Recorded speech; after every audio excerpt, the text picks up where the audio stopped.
Adream Entertainment channel di lo ne adu mai channel jo discussion da hapsar ge mayam sambi da mai channel jo subscribe to bi Manipur gi sai ama phajaba ma pur laksari mayam ge tamakta adu magi maming se machoi hairi magi se adu gi Manipur film song Boni Soma and Biju adu gi singer na Sumaga and Bishoga ani gini ai thì là cái mắt thì Sure, I to know. Yang ado ai di advis tindre ang ani tindre. Ado yang tam dase. Hore.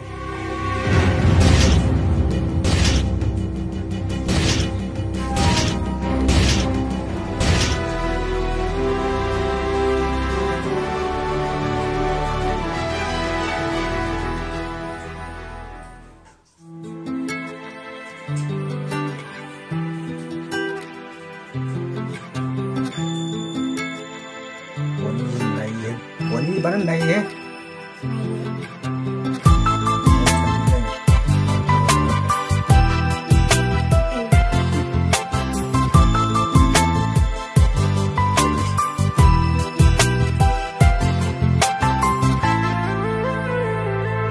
Macui masoi giwaina ahambada pairiba.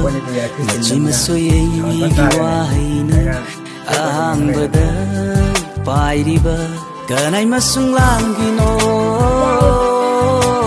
kanglaba nangna uraba nangna ngauram gani aigum na luplam gani aingonda nangsu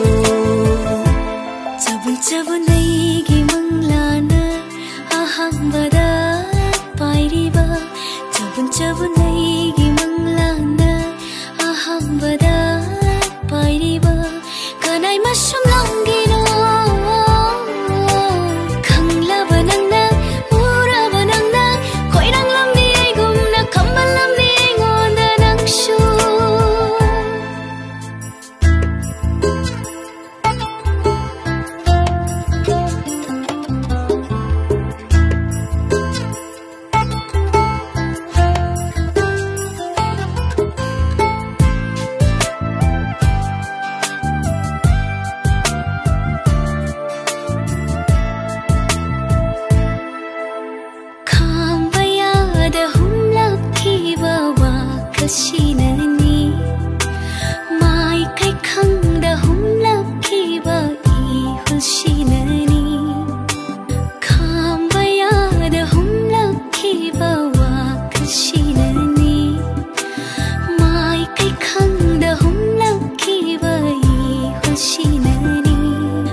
Wow, này phải rất này boni.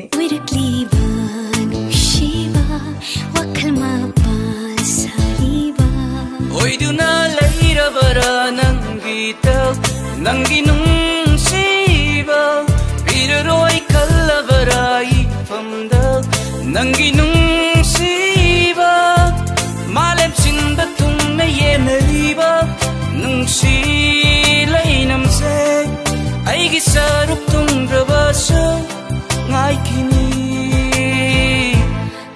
chabun ai gi manglana ahambada pairiba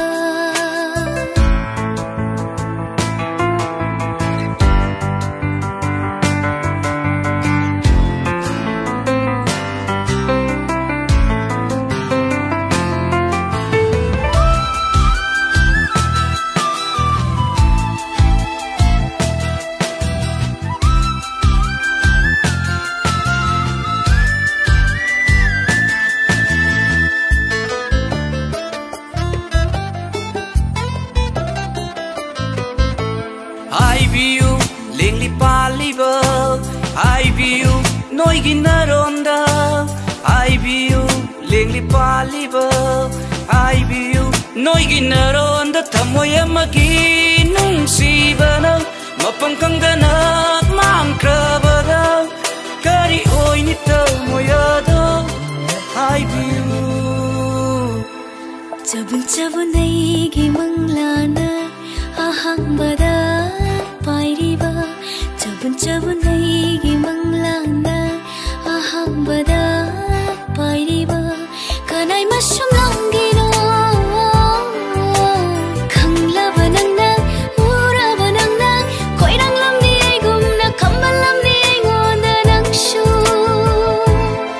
masung langino